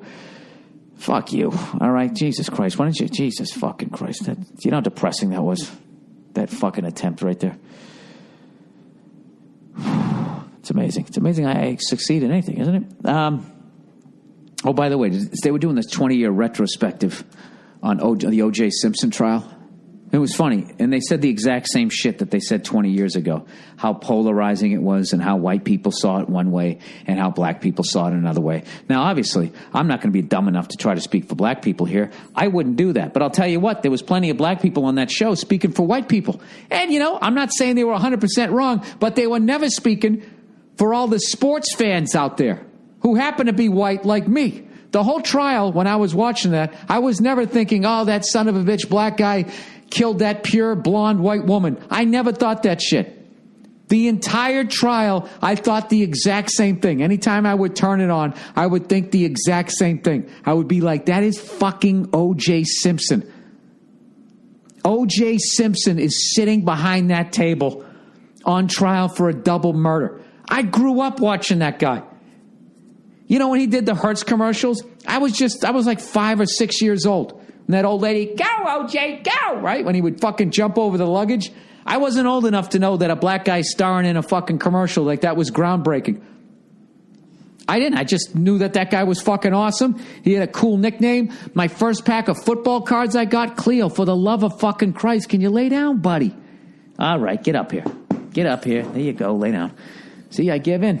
I give in because you're so cute. Anyways, back to OJ. My first pack of football cards that I got, he was right on top. Right on fucking top. I think the gum was in the back, so it didn't ruin it. And that was like my prized possession. And I remember I was so young when he got traded to the 49ers. And I got that Topps football card that me and my brothers used to call side year because everything was on when we used to trade. Like what year? Flag year, side year, football year, rather than the years. I thought it was going to be worth money because he was on a different team. Like, wow, this is O.J. Simpson on the 49ers. This is going to be worth money because people, I didn't realize that the rookie card. I was young. I was stupid. And then I watched his fucking movies, The Naked Gun. I watched him on Monday Night Football when he was with Joe Namath. And he would be like, you know what I would have done right there? I would have cut back. He used to say what he would do. And then Joe Namath would always say the same thing. That was a really nice play. Play. He used to always say that shit. And it was a terrible year for Monday Night Football, but whatever. I just remember hearing shit that Bob Costas and Al Michaels, weren't in contact with them anymore. It was the first time I really remember watching somebody have it all and then fucking lose it all. And it was always, that's how I always looked at him. O.J. Simpson's 2003 fucking yards in a season, Heisman Trophy winner, star of The Naked Gun 1 and 2, and that fucking movie where he was the astronaut, right? And the thing goes bad and then they try to kill him. That's who the fuck he was. And there he was just sitting there on trial. I couldn't fucking believe it. So, the next time they do one of those documentaries, they got to have a dope like me in there. Not going like, in the history of the justice system, black people have always seen the white person get up. To me, it was O.J. Simpson. All right? For you youngsters out there, just who's your guy? You know what I mean? Is there even a guy like that anymore? I don't know. I can't relate to it anymore because every time I look at an athlete now, it's just somebody half my fucking age living a dream that never happened to me. All right, it's fucking ridiculous. All right, where the fuck are we here? Let me get to some of the reads for the week here, and then I'm gonna go work out because I go to the gym every day. I'm maintaining, guys. I put on a few, then I take it off. Put on a few, take it off, but I'm still at my fight and fucking weight. Which I don't even know what the fuck it is anymore, which is good because I got acting work tomorrow. So maybe I'll look sexy and maybe I'll get some more work out of it. I don't know. Where the fuck is... Oh, did I close the wrong one? Ah, Jesus. Can this be like a new segment on the fucking podcast where Bill tries to find the fucking window that he opened and everything was fine and he had it all set up and then he fucks it up when he's on live? All right, content. Hey, if you guys want to email the podcast, bill@themmmpodcast.com. All right, DraftKings insider explanation. All right, because I didn't get it last week. I didn't understand why it was such a big fucking deal that some people from DraftKings won $300,000 at FanDuel. And they were saying that they had inside information. And I was like, what are you, friends? Whoa, what are you, friends with a player? So, Bill, not trying to be a cunt here, just explaining why that guy from DraftKings, what he did was considered insider information and he made money. Basically, he had access to the percentage of ownership of the players. For example, he knew that 58% of people were starting Brady, 13% were starting Russell Wilson, 80% starting Julio Jones, etc. Obviously, these are not the real percentages. It's just an example. Well, even if they were, I wouldn't be able to figure out the math. So thank you for giving me round numbers. Anyways, he and only others at DraftKings had that information, not anyone else, meaning the general public. That were playing in those games. The numbers are released after the lineups are locked, but he had them beforehand. Okay, so I understand that he had information, but I don't understand what you do with the information because I don't play fantasy football or do this shit. So hopefully you'll break it down a little more. He and the player percentage owned is potentially the biggest factor when picking players. Why is this significant? Dude, please don't ask the questions. Just fucking give me the answers. Why? I don't know. Well, the only way to actually make money and get ahead of other players is if you had different people starting than them, right? If 80% of the people are starting Julio Jones and you have him, you won't get ahead of people. You'll be even with them. Yeah, but if Julio has a bigger day, you're going to be fucked. So what this cunt did was look at the players with the lowest percentage owned that also had the highest potential to have big games. He used this insider information he had at DraftKings to play in big money tournaments at FanDuel. Also, he won big money almost every day playing MLB Fantasy. It's not out of the question to think he could have had information from Shark. His buddies are the highest bidder. Oh, well, that's very interesting. That's really fascinating. That's going to be a great movie, right? That's going to be one of those Facebook movies. You know, some awkward guy is going to play the awkward guy that started it. No cool. Does anybody cool who's fucking, can hold up their end of a conversation ever start anything? It's like a really introverted thing, this computer stuff. It's amazing. They can't talk to people, yet what they make speaks to so many. Wow. Sorry. There must have been a collective. Oh, Jesus, on that one. All right. NFL Pink. Dear Billy Schramm. If a guy like Phil Simms, Jim Nantz, or Chris Collinsworth spoke out about extortion involved in the breast cancer awareness Pink campaign, would they lose their job? Of course, if they said it's stupid, they just lose their job. But if they articulated the problem with parading survivors on the field at the beginning of the game, like during the New England-Dallas game, while only giving pennies on the dollar to the actual cause, would they come under fire or be praised? Thanks. I think I've answered all of those questions. Look, I mean, the NFL is always going to sell jerseys. So they make some pink ones, and the pink ones they give 8%, evidently, allegedly, to the cancer people, the awareness people, and then they give 8% of that 8%. I don't know how it fucking works. I mean, it's better than nothing. Yeah, I mean, I think the way they presented it, like a portion of the proceeds, fans, all we hear is like, oh, I buy this jersey, and then they give all this money. I get a jersey. It's not the color I wanted, but it's going to help out people that are suffering. So yeah, it's not the most transparent advertising. Who gives a fuck, right? They don't give a shit. They didn't give a shit when Ray Rice fucking knocked out his fiance. They only gave him 2 fucking games, and they didn't give a fuck until the video came out. Then they suspended him forever. They didn't give a fuck. Why? It's because Ray Rice fucking was making him a bunch of money. That's like, they call it the Brady rule about not hitting low and hitting the quarterback late. It's not the Brady rule. It's the fucking money rule. They don't give a fuck about Tom Brady. Tom Brady makes some money. If Tom Brady's not playing, they lose money. So they're like, we got to protect that motherfucker. Not because Tom has any sort of influence, although he is pretty dreamy to look at. Lifeguard. Bill, I'm a lifeguard and a strong swimmer. I was at the beach last week and I noticed a body go under. Oh, my God. Oh, my God, dude, that's one of the scariest that's one of my biggest fears in life. The undertow was bad that day, and I had a bad feeling, so I swam to where I thought someone went under. I pulled up an 11-year-old kid. He had water in his lungs and was struggling. Dude, this better be true, because or you better go into writing, because I'm riveted right now.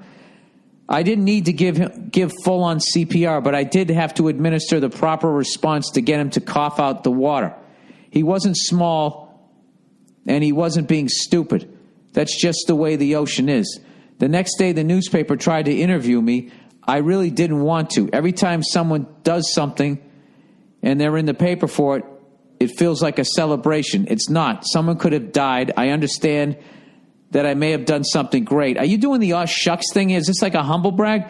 I've been told that. I just don't want to celebrate it. The reporter said that I was doing a disservice because I was preventing the story from being inspiring. Do they need my soundbite? Can't the story be enough? Am I an asshole? No, you're not. You're not an asshole at all. Just you do what you do and then fuck them. Fuck them. Yeah, let them figure out what the fuck happened. I don't think you are. I don't think you're being an asshole at all. If you're telling the truth and you're actually being honest right now, you didn't use your name, so you're not going to get any praise. I think what you did was great. Yeah, I don't need to fucking talk to you. I don't. We ain't supposed to talk about how fucking great you are. I saw him go under, and I knew if I didn't get out there, if I didn't do something, nobody would. No, I think, especially this day and age when, Jesus Christ, sucking a dick gets you a TV show. You actually save somebody from drowning. I mean, probably get a fucking miniseries. Actually, is that better than a TV series? Well, most TV series don't get picked up. I don't know. Actually, you just get a pilot is what you really get. All right, Bill, you done? Yeah, I'm done. All right. My girlfriend wants to sell her panties online. How do you not read this? You guys, I don't even give a shit if these are real or not. These are very entertaining. Hey, Billy Beef Farts. I don't know what that means. My situation is exactly what it sounds like. Last week, my girlfriend of 6 years asked me if I think it's okay if she sells her used panties online. Gross. To some of those weirdo fetishes who enjoys that kind of shit. I said, sure, thinking, what's the harm? But what if one of those guys is as a forensic expert? And that's also his fucking, and that's how he kind of going to all those murder scenes. He started sniffing panties. Now he's afraid he's going to get caught, so he orders them online. And then after a while, the smell isn't enough, so he starts dusting the panties for prints. And next thing you know, he's standing at your door with a fucking meat cleaver and a hard-on. And you answer the door, He's got one hammer for one, he's got the axe for the other. And you show up, that's going through your fucking head, and then he's going in looking for your pantyless girlfriend. I think you're fucking nuts. Anyways, I said, sure, thinking, what's the harm? We're both university students. She needs money, and what's the harm in milking these wackos for her old panties stained in clam juice? Dude, there's no way you love this woman. Here's the problem. She tells me that she needs to have pictures taken in these panties to prove to her potential clients that she did actually wear them. No, she doesn't. They want to smell them so they see her so they can and fucking rub them out. When she told me this, it wasn't really in a way that was asking for permission. Not that I would expect her to. This is how much the fucking American male has been beaten down, that if they don't let the woman in their life do every fucking thing every fucking idea that comes to her head, if they get in the way of it, they're crushing her dream. How about if you're fucking... You're not even her boyfriend at this point. You're just an entourage member. Just going, hey, where are we going tonight? Oh, that's cool. Can you be a fellow? Do you love this woman? Don't fucking let her do this. This is a dumb fucking idea. Don't you have dumb ideas? Doesn't she say to you every once in a while, hey, that's a stupid idea? And then afterwards you're like, Jesus Christ, what was I thinking? Thank God you're in my life. This is when you need to step up, not stand down. She just... Dude, if she fucking does this, she's in the porno industry. Her picture's going to be online on a panty sniffer fucking website. What fucking job do you get after that? And it lives forever. And they'll wait till she's running for office. Or she starts her own fucking campaign to stop some fucking disease, right? And then that thing's going to come out. The old panty sniffer fucking photo's going to come out. Anyways, he says, but more anyways, not that I would expect her to. Dude, what What if you dabbled into the porn industry? However the fuck you were going to do it with just a picture? Huh? I don't know. It's fucking crazy. Anyways, but more of a, this would be part of the deal kind of way she brought it up to me. Immediately, I tell her that I have a huge problem with this. Well, all right then. All right then. You scared me there earlier. And she should not be doing it. She argues that, and I quote, I like the attention it gets. All right, dude. You know what this is the sound of? Beep, beep, beep, beep, beep, beep, beep.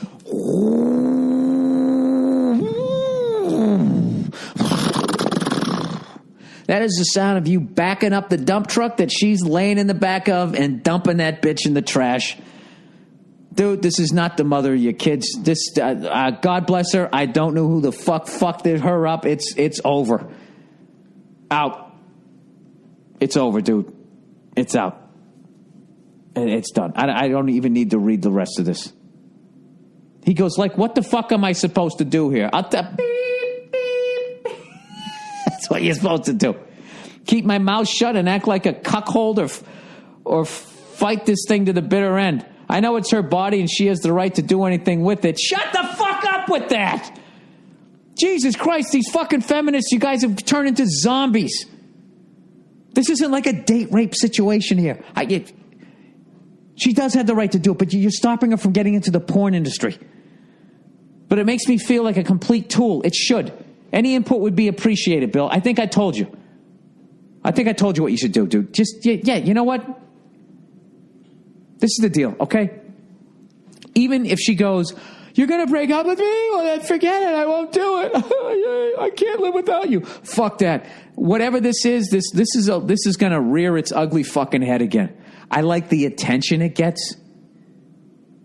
She likes that kind of attention, okay? I'm telling you right now, dude.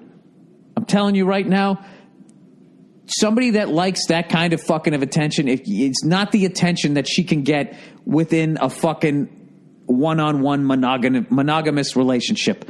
All right? Now, whether she'll ever act on it and go even further, end up on a pole or blowing somebody behind a dumpster down at a Denny's after she ate some bad scrambled eggs, who's to fucking know? All you know is that you're rolling the dice with half of your shit if you ever marry this woman and have kids. You know? And the kids are going to halfway fucking look like her. Oh, dude, I'm just flying down the road with this thing. Dump her, dude. Dump her. That's a deal breaker. I'm sorry. That's a fucking deal breaker. Done. Over. All right? Just be like, listen, we've come to a fork in the road, and you want to be a model for a panty-sniffing website, which I totally respect, and I would like to be with somebody that I can trust. You know, who doesn't need the attention of some of the fucking weirdest people on the internet. Okay? Good luck and thank you for playing. Now, have you guys ever listened to the All Things Comedy podcast that I do live with Al Madrigal? Have you ever listened to those? Al Madrigal, okay, is a very busy man, so he might not have time to give you breakup advice. Al Madrigal has the greatest way how you break up with a woman if you're not living with this woman. The greatest way ever. And I'm giving him full credit here. And he's already told the story on a podcast, so I don't feel like I'm overstepping my bounds here. This is the greatest way ever. This is what he would do. When he knew that he was going to break up with a woman, and women can do this too. He would, and the woman was not living with him, he would gather up all of her shit that was in the apartment, and he would put it in a box. He'd call her up, said, I need to come over there and talk to you. He'd come over with the box, tell her it was over, and then he would fucking leave. And then there was nothing else. There was no reason for her to come back. And that was it. That's what you need to do with her. You need to pack up all her panties that she's going to be selling and modeling soon so she can become a fucking jerk-off model. Okay? And she's free to do that because it's her body. Snap 12 to 6. Right? Is that what they do? It's her fucking body. It's her right. She's an independent woman. Beyonce, the whole fucking thing. Feminism. Yeah. I'm doing this shit. Have fun, sweetheart. Right? She's going to go become a jerk-off model. And if you stay with her, you will become a jerk-off. And you don't want to do that because eventually it's going to breed resentment. And, dude, like, it's going to be over. You can't marry her. You can't fucking marry her. It's done. It's fucking over. It's going to get out. Then your neighbor's going to find out. Then your neighbors are going to be jerking off to her. And then you're going to get a nickname. You know? It's fucking over. God help you if your name starts with P. All right? Peter, Paul, any of that shit that's the alliteration with panty. I don't know what the fuck it's going to be, but it's going to be a fucking nightmare. Jerk off Jerry. I don't know what the fuck it's going to be, but dude, you need to get out.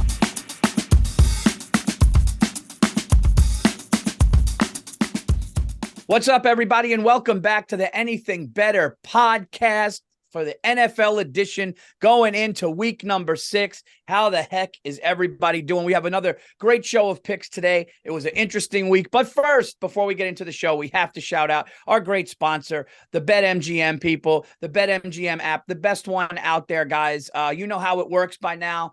All you got to do is put $10 in. Okay, a minimum of $10, and you will get up to $200 in wagers, regardless of the outcome of your first wager. Regardless. It's a very, Freddie Soto, rest his soul. Who? Freddie Soto. Used to do his dad. Oh, Funniest rest his shit soul. ever. Rest his soul. All you guys have to do is download the BetMGM app. Okay, use our code for the show, which is Burr200. That's right. Very simple. BURR 200. Put $10 in. You'll get up to $200 in wagers, regardless of the outcome of the bet. Okay. Please bet responsibly. And also, they're still doing, you can still get into their survivor pool, which is no spread. You just pick a team that's going to win. As long as that team wins that week, that team will be eliminated from your list. Then you go to another team the next week. And as long as you stay in there, if you win it in the end, you will still get some prizes. There you go. BetMGM, bet responsibly, have fun with it. A minimum of $10 in, up to $200 of wagers, regardless of your first bet. Bonus code BURR200. Now, I can't hear that word and not think about him. The Anything Better podcast did very, very well this week. We went, I went 3-1. Bill went 2-2. I know Andrew and Jake the Snake, they throw their bets in. Everybody's picks last week did pretty good. All right. You know, handsome last week, Paul, was your record. Paul Verzi, if you want excitement, you got to watch Paul Verzi this. It's going to be a bloodbath either way. I mean, it's like the Corrales-Castillo fight. He's going 0-1 and 3, 3-1. You guys are just grabbing the wheel from each other. I'm fucking steady Eddie. Yeah. 2-2, Yeah. 2-2, 2-2. Win some, you lose some. Yeah, you're still 2 games over, though. You're 2 games over. I'm 2 games under. I'm 9-11. And you are 11 and you are 11-9. Dude, I got to tell you guys something since we're on this show here. Last night I performed at Gotham Comedy Club for the Willie Colon Foundation. Willie Colon played for the Patriots, the Jets, and he won a Super Bowl with the Steelers when Roethlisberger threw that last-second pass to Santonio Holmes in the end zone against the Cardinals. So they had this thing. Him and his wife came out. It was for lupus. Dude, Bart Scott was in there. Nick Mangold of the Jets was in there. Dude, 10 feet in front of me, CC Sabathia. Dude, I had CC Sabathia. Oh, dude, I was like, CC, I don't even care about stand-up, man. Just come to the Yankees. We're a mess. We need you. He's laughing, right? So anyway, I'm on stage, and I did the knee. You know, there's a big thing going on in New York about Evan Neal, the offensive Giants offensive lineman, who said, yeah, keep booing me. You think I care? He goes, a lion doesn't care about a lamb. He goes, you animals up there are, you think I care? You're flipping burgers and hot dogs, and I'm living my dream, right? So everyone's going the New York media. Can I tell you something? I loved every second of that. Dude, and the New York media went nuts. So last night I go, guys, I got to talk about something. And this place is littered with NFL players, NFL fans. And I go, I'm a New York Football Giants fan. And they started going nuts. And some people started screaming Jets, right? And I said, Evan Neal said this, and everybody's waiting. And I just go, and as a Giant fan who sits up there with those people, I go, he is absolutely right. Fuck those people, dude. And it was at Willie Colon, and they're going, keep going. Oh, dude, it was the best. It was the best. Yeah, because you know what it is? For some reason, athletes have to treat the crowd with 100% respect. You know the reason? It's the money. The NFL's telling them to shut up. Well, the crowd treats them with no respect. Like, I understand that they shouldn't have been throwing stuff, but, there's no reason to go into the crowd. There's absolutely a fucking reason. Somebody throws something at you as a professional athlete, you should be able to go out and beat the shit out of that guy in his fucking water balloon body. You absolutely 100%. should. That would stop that behavior. And if you wanted to stop the rude behavior by fans who are completely out of fucking control, and we're back in the day, we probably even worse because there was no cameras, dude. I mean, it was fucking, the shit that was said. You didn't bring women or kids to the game. But like every once in a while, an athlete, just like in hockey, Paul, which started last night, 2 nights ago, you got to, if every once in a while, like somebody just went in the crowd and beat the fuck out of somebody's dad who got a little sideways, I think the behavior at the crowd and then stadiums would be a lot better. Yeah, and they just showed something with Saquon Barkley, and Saquon tweeted, like, don't turn me into that. Fuck, you know what you did. But somebody was cheering Daniel Jones's neck injury, and Saquon heard him, and Saquon just turned around and goes, you're a little bitch-ass motherfucker. You know that? Like, and he did it so kind of low-key, and he was right, and it was just like, yeah, man, like, you don't cheer a guy's neck injury. You don't cheer a guy to be hurt. You don't cheer a guy to be hurt. Paul, when you throw your back out and you can't golf, I never cheer. Jake, what's your record for the year? The silent assassin. How you doing over there?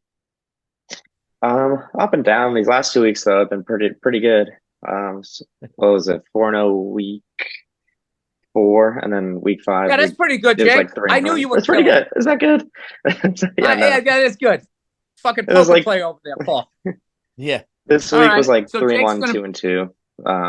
Around there because the Texans and Packers were kind of tough losses. But I picked the same game as Verzi last week. 3-1, and 2-2. If I'm doing my math correctly, you're 8-3 over the last 3 weeks. That's pretty good, Jake. Yeah, but it's up and down. You never know what's going to happen. Jake, when we signed you on this show, you had a contract that you weren't going to do better than the hosts.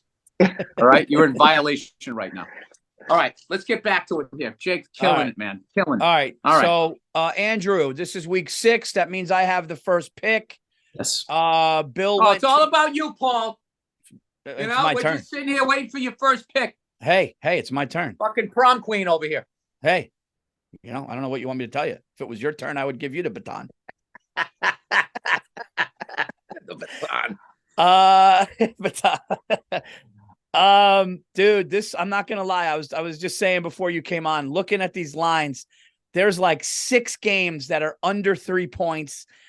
But the first pick I'm just gonna go with the game that stuck with me from when I saw it.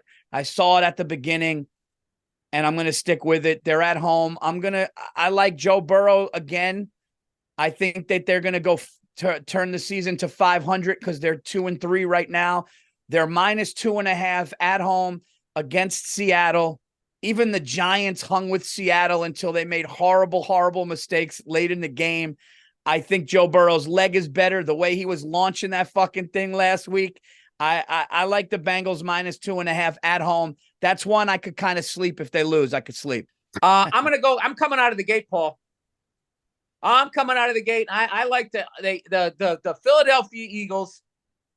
I just think they're way more talented than the Jets, and they got one of the best offensive lines. And Paul, who's kidding who?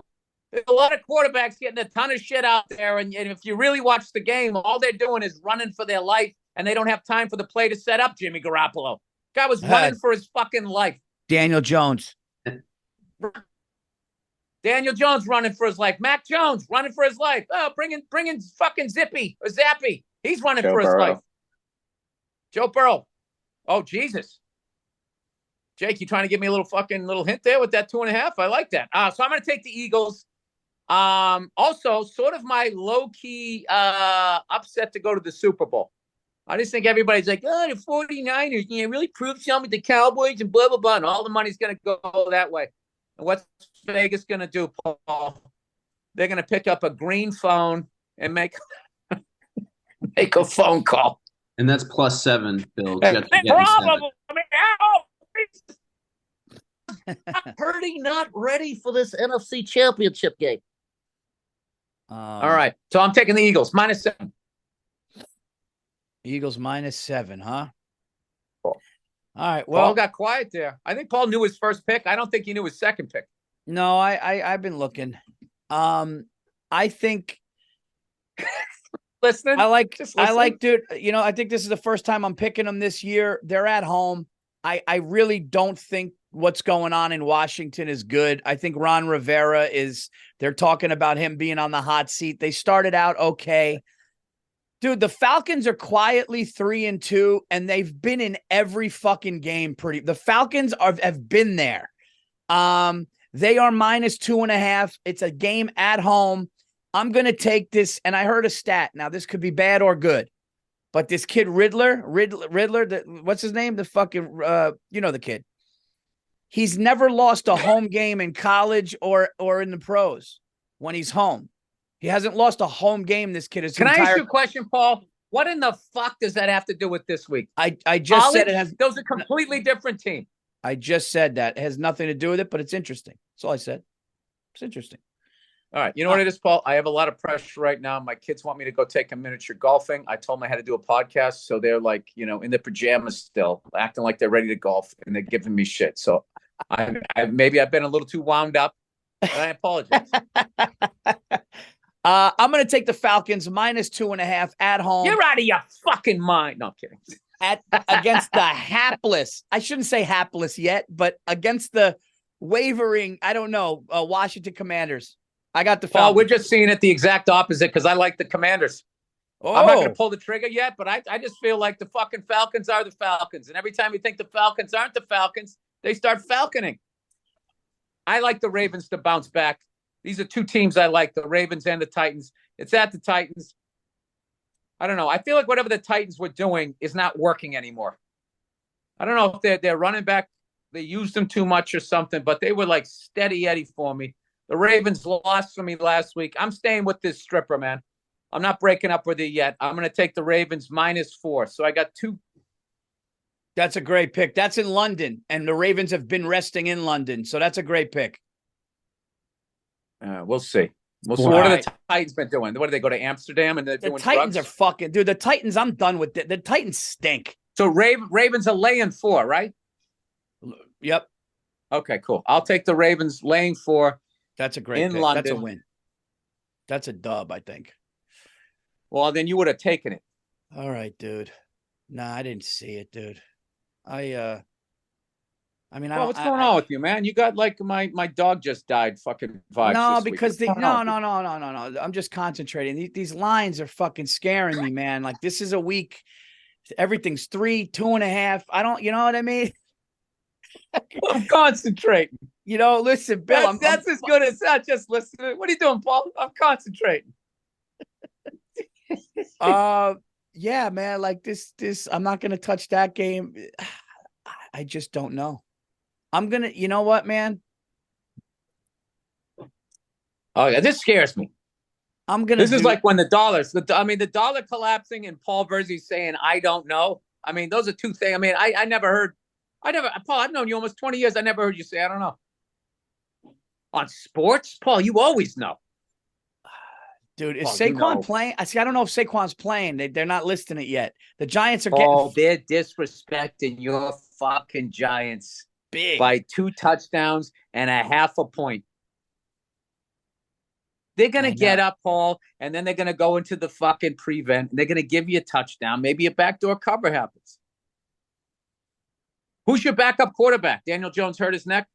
Tyrod Taylor. Tyrod Taylor? Mobile Tyrod Taylor? Getting first downs, eating up the clock. Tyrod Taylor should have been the starting quarterback of the fucking San Diego Chargers, but when they went to numb him up, they punctured his lung, and that's how he lost his job. Paulie. All right, here's what I'm going to do, dude. I didn't want to do it. I'm going to do it. I'm calling an audible right now during the show. Here you go. This is live action audible. I'm going to give this to I'm pointing at linebackers. I got pencils everywhere. I got fucking I'm going to go with the team whose quarterback has yet to throw an interception this year. and they're in every game, and I got bit in the ass at the last second, which I would have went 4-0. I'm going to give them another shot this week at home. I'm going to take the Houston Texans, formerly known as the Houston Oilers, at home against the Saints, getting 1.5. All right, Paul, they're the new franchise. The Titans were used to be known as the Oilers. Then they became the Tennessee Oilers. I know. Sorry, I didn't mean to. I just got to make sure these kids today. They don't know the goddamn history. All right, now it's Billy Underdog time. I just think the Bengals are going to be back and forth all this year. I don't think that they got the pieces or whatever. I do love Joe Burrow and that type of stuff, but I just think 2.5. I fucking hate 2.5, but I don't know. Seahawks, man. I just think. I think Geno Smith. I think Metcalf. I like their defense, even though they haven't had the greatest defense. But that's what people said last week when they don't have a good defense. Well, the under still came in. And then Pete Carroll. I just think Sneaky Pete is really good at coming up with a game plan for the players that he has. To be hanging in 2.5, you fucking cunt. All right, I'm taking the Seahawks. I'm taking the Seahawks 2.5. All right, that's another head-to-head. Another head-to-head. And I'm trying really hard, Paul, to not take the Commanders too, because I don't believe in the fucking Falcons. The Falcons are that bipolar hot chick you date. She says she loves you, and then you come outside, and what has she done, Paul? She fucking knifed up your convertible top. All right. I love your pick so far this weekend. I'm really not just saying that. Bill is steady Eddie, dude. Me, you're right. I just come out. It's a slugfest with me the first half of this year. There's no boxing. These guys, just two guys beating the shit out of each other. You and the bookie, you guys are like in a slap fight, and neither one of you has gone down yet. All right, here's the deal, dude. I'm going with the team that got so embarrassed. I'm going with the team whose fan base is disgusted. I'm going with the fan base that just can't handle it anymore. And they got fucking bitch slapped, just like my Giants week 1. That's what happened to them last week. But this week, they are 2.5-point favorites on the road against the Los Angeles Chargers. I am going to take the Dallas Cowboys after getting spanked by the 49ers to bounce back, right the ship. I know they had a tough week at practice after that beating, and they're calling for Dak's head. I think he's going to bounce back and have a big game. I'm going to take the Cowboys at SoFi -2.5. You know what's funny? I stayed away from that game, and after listening to you break down the game, I fucking love that pick. I love that pick because the Chargers are another team. Who the fuck are they? Yeah. Who are you? All right. Can somebody explain to me why the Vikings are only 2.5-point favorites over the Bears? Did half of their team? Yeah, Justin What Jefferson. happened? Justin Jefferson, the number 1 receiver in football. He's out for at least 6 weeks. Kirk Cousins been running for his fucking life. It's a mess over there. When the fuck did it become a mess over there? All right. Now I'm flying by the seat of my freckled pants here. I gotta pick a fucking game here. Cardinals getting 6.5 at the Rams. Classic divisional rivalry. Those games are usually close. Lions -3. Who are the Buccaneers, Paul? Dolphins 13.5 over the Panthers. I fucking hate all of this. Paul, I hate all of this. Do I risk going 0-4? I mean, dude, the lock of the week for me, if Daniel Jones and Saquon played, the 14.5 is a lock for the, but I don't know if he's going to come back. His ankle's taped up. That's why I couldn't pull the trigger, Bill. That's why Paulie looks confused this week.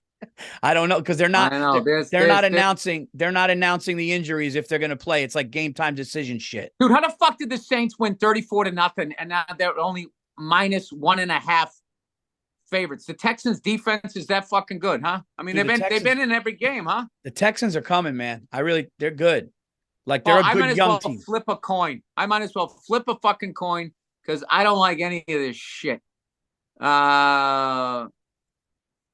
Patriots going to the Raiders. I don't even know who the Patriots are anymore. They're like the Sullivan Stadium Patriots after fucking last week. Still going to watch it, though, Paul. Still going to watch it. All right. For my fourth and final pick, he says, while stalling. I do that. I'm going to take the Commanders. You know what? The Falcons are going to fucking lose that game because they're the Falcons. Oh, Bill and I got 2 head-to-heads this week. You know what, Paul? If you win them both, then we're tied, and that's good for the ratings. Wait a minute. What did I do here? No, you beat me once. We went one head-to-head. I got the 49ers. I got the Eagles. I got the Seahawks. And the Ravens. What do I feel? You went back on the 49ers. You went back on the 49ers. You didn't take the 49ers. You went to the Ravens. Yeah, Ravens, Commanders, Seahawks, Eagles. Well, okay. Oh, that's right, because the 49ers went up to 7.5. Yes. Yeah, from 6. Yeah, fuck that game. All right. Hey, Paulie. Uh-oh. Picks. I got my picks. You know what I'm looking at here? You know what I'm looking at here with my picks? over here, Paul. I'm looking at hopefully 2-2. I'm scared this week. I'm scared. No, hey, Paul. Your lips to your words to from your lips to the bookie's ears. However that expression goes. All right. Well, now it's time for. Oh, let the midnight special win some money for you. Come on, Paul. We got to hit it this time. Let the Monday night special make some money for you. Fucking money for you. We've been, you know what? If people have been sort of using our Monday night special as like not the parts car, you have the parts car and then the car you're building on. We keep going 2 out of 3, Paul. When the fuck are we going to grow a collective dick here and pick a fucking winner for these people? This week, Cowboys over the Chargers. I like -2.5. I like that. All right. Dak Prescott to throw one. Who's he going to go to Johnny Lamb Jones, CD Lamb? I mean, Tony Pollard healthy, Jake? Are you just picking him because he has an Italian first name? No, what? Paul can't lay off a fucking Anthony, a Tony, a fucking Calatri, whatever his fucking name was in the Bronx Tale. What are we doing here, Paul? Put the pasta away and let's use our fucking brains here. That's there's trivia for people. Chaz Palminteri's real name in real life is Calogero, and that's why he did that in a Bronx Tale. That's what Chaz is short for. Chaz, yeah. Oh. It's like the Hollywood. Cheerios. I thought he ate Cheerios while listening to jazz. So, you know, some jokes hit, some jokes don't. Some picks work, some picks don't. I'm the 2-2 kid, Paul, even on the comedy stage. I don't think we touch the under over because it's what is it? Yeah, it's 50.5. You like the under? 50.5? That's a lot of. Well, this is what I do think. I think that both, people think, oh my God, the Chargers offense, the Cowboys offense, and I don't know anything about the Chargers, Paul, other than that they rent a football stadium from the LA Rams. How is their defense? The defense. I mean, dude, it's just one of those. Mr. President, how is your aching back? Terrible. Their defense is terrible? Oh, is that what JFK said? Terrible or like slightly under average? Jake's a Chargers fan, so he's coming honest on this one. I don't think he's happy with the defense. They're underachieving. How about that? They should be better. Jake, you like Dallas to win the game? You like Dallas with the points or no? I mean, no, but I'm going to pick my team. All right. He's in his feelings here, Paul. Biased. I like Dallas. I think so the Chargers defense stinks. I think everybody's going to think it's going to go over. I think it goes under. Keenan Allen. You know what? There hasn't been a shootout in a while, Paul. One of those fucking 34-28 games. I see it. See, I see a shootout. I see points in this. I see a shootout too. I like it, Paul. Let's get a fucking 8-ball and just watch this game, dude. I'm flying out there. No. What about passing over unders? Right now it's Dak 257.5. Justin Herbert 281.5. Do you think either one of those guys goes over under? I think Justin Herbert goes over. It's pretty good. I agree. I like Justin Herbert to go over. I like the fucking over. And I like the Cowboys to win. And I want to put some money in the people's pocket, Paul, for once. You said that so confidently. I'll go with that. You said that like that was going to happen. I liked Paul, it. I just had a double espresso. I'm liking what my brain's saying right now.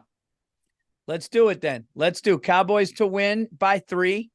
Justin Herbert to throw 288 yards. 281 and a half. 281 and a half. So Justin and a half? Oh, fuck that. No. So wait a minute. So it goes to 282. So he just got to throw 282? Yeah. All right.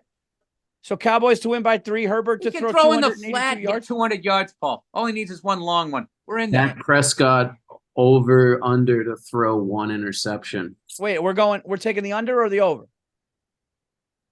On the Herbert, you guys said over. No. What's the third bet? Cowboys to win. We're Herbert. taking the over. We think it's going to be a shootout, Paul. The over was a third, Jake? Yeah. Okay. 50 and a half. 281 and a half. So we need a 20. Okay. A lot of halves there, Paul. Oh, so we're just rooting for points on Monday night. We're rooting for points. We're rooting for points, and we're rooting for the favorite, which makes no fucking sense. All right, I like it. Hey, Paul, we both went to public schools here. Let's not overthink this. All right? All right. We're in the parking lot. We just cracked open a first one and went down a little hard. Now we're in the groove. All right, so I'm going to recap mine, then Bill, you recap yours. For week 6, I have the Cincinnati Bengals -2.5. I have the Atlanta Falcons -2.5. I have the Houston Texans +1.5, and I have the Dallas Cowboys -2.5. Paulie favorites this week. All right, I got the Ravens -4 against the Titans in London. I got the Commanders and Chiefs, the Illuminati guys, +2.5 over the fucking Falcons. I got the Seahawks +2.5 over my Bengals. I don't know why I'm doing that. I love Joe Burrow. I got the Eagles -7 against those Jets coming off a victory on the road against the Broncos. You've seen it a million times. Their fans are excited. Here we go. Let's get it going again. Right into the fucking drink, Paul. All right. Well, those are our picks, and our Monday night special will be the Dallas Cowboys -2.5. Justin Herbert to throw over 281.5 yards and the over 50.5. Monday night, guys, if you're rolling with us, let's get some points, and hopefully they pull it out in the end. Sorry, Jake the Snake. What can you do? It's just 1 week. It's just 1 week. Your team happens to fall on Monday night, and we think Dallas is going to bounce back. It's nothing personal, Jake. The problem with the Chargers is they don't have Jake on the sideline. He's that classic, doesn't look like a football guy, but's got these analytics. I'm telling you. Jake is our Jonah Hill from Moneyball. You just lean over. There's not much expression. You whisper in his ear. Then he whispers back to you, and then you say what has to happen. That's exactly what it is. More times than not, the man is right. Andrew Themelis is the Brad Pitt. That's good great. looking. All He's right, the guy that sells the movie. All right, Paul. Let's get out of here. I got to take my kids miniature golf.